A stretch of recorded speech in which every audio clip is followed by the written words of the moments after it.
وَإِنَّا لَهُ لَحَافِظُونَ قال اللہ تبارک فی مقام آخر کل نفس ذائقۃ الموت صدق اللہ العظیم۔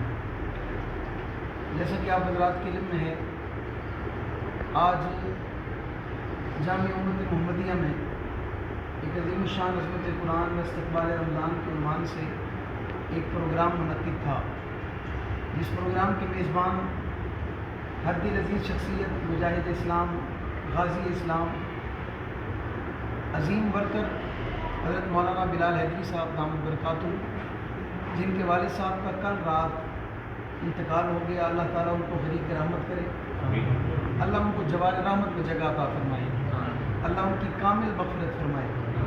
ان کے انتقال کی اس خبر پر کراچی ڈویژن کے ہمارے ذمہ داران نے اس اجلاس اور اس پروگرام کو مؤخر کیا، اور مولانا بلال حیدری صاحب کی ہدایت پر وہ جاتے جاتے کہہ گئے کہ اجلاس کل ہونا چاہیے۔ میں اگرچہ نہیں ہوں گا، لیکن ساتھیوں کو جو اجلاس کی اطلاع ہے وہ آئیں گے، اور اجلاس کو مؤخر نہیں کرنا۔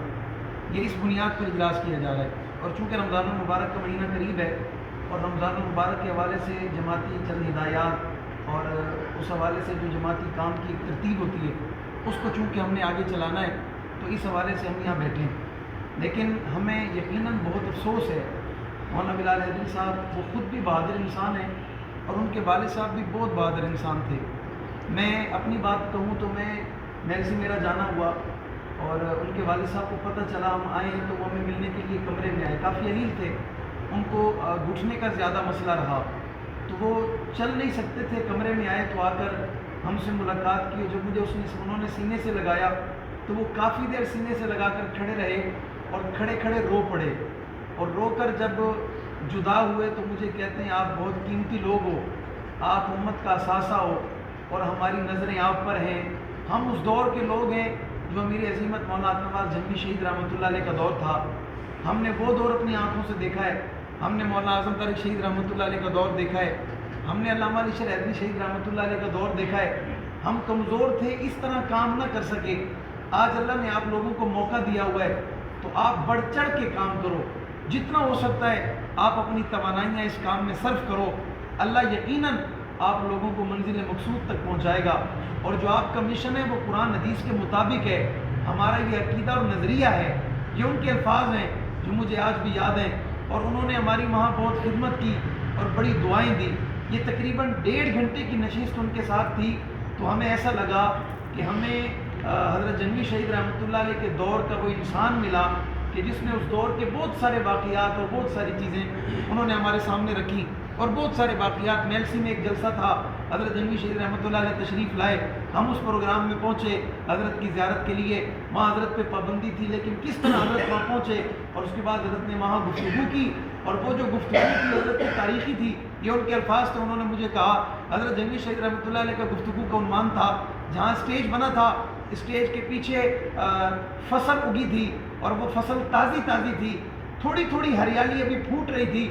حضرت نے اپنے عنوان کو یہیں سے باندھا تھا، یہ جو زمین ہے جس نے اس زمین پہ ہل چلایا، یہ جو زمین ہے جس نے اس زمین پہ پانی لگایا، یہ جو زمین ہے جس نے اس زمین میں دانہ ڈالا، اور اب یہ فصل تیار ہو رہی ہے، اس نے رات کو بھی پہرا دینا ہے، اس نے دن میں بھی پہرا دینا ہے، اس نے شام کو بھی پہرا دینا ہے۔ اس زمین کے جو اسے فصل کے لیے جو چیزیں اس کو ضرورت اور مہیا ہیں، اس نے وہ بھی اس کا انتظام کرنا ہے، اور اسے وقت پہ پانی بھی دینا ہے۔ اور جب فصل تیار ہو جائے تو تیار ہونے کے بعد اگر کوئی بندہ اس فصل کو آگ لگا دے، تو حضرت جنگی شہید نے مجمع سے پوچھا آپ بتاؤ فصل اگانے والا کیا کرے گا، ہل چلانے والا کیا کرے گا، دانہ ڈالنے والا کیا کرے گا؟ جس نے دن رات محنت کر کے 6 مہینے کی مشقت کے بعد اس کی فصل تیار ہوئی ہے، اور اسے کوئی آ کر آگ لگا دے تو اسے کیسا محسوس ہوگا؟ حضرت جنگی شہید رحمۃ اللہ علیہ نے فرمایا جس شخص پہ امام الانبیاء نے 23 سال محنت کی ہے، کوئی آ کر ابو بکر صدیق کو کافر کہہ دے اور آپ کے صحابیت کا انکار کرے، تو رسول اللہ کو کیا تکلیف ہوگی، رب کو کتنی تکلیف پہنچے گی؟ حضرت نے یہیں سے اپنا عنوان باندھا۔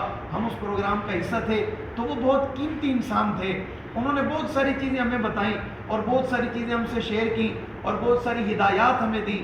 ہم دعا گو ہیں، اللہ تعالیٰ ان کی مغفرت فرمائے، اللہ ان کی قبر پہ کروڑوں رحمت نازل فرمائے، اور اللہ تعالیٰ ان کی اولاد کو صبر جمیل عطا فرمائے۔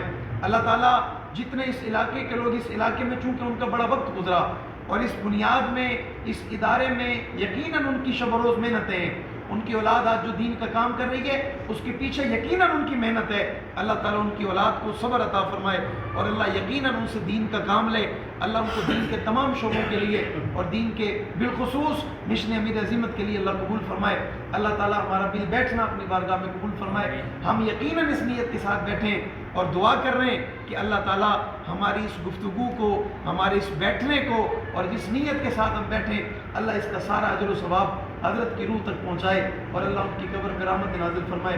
دعا کرتے ہیں کہ اللہ تعالیٰ آپ کا اور میرا حامی ناصر ہو۔ آخر دعوانا ان الحمدللہ رب العالمین۔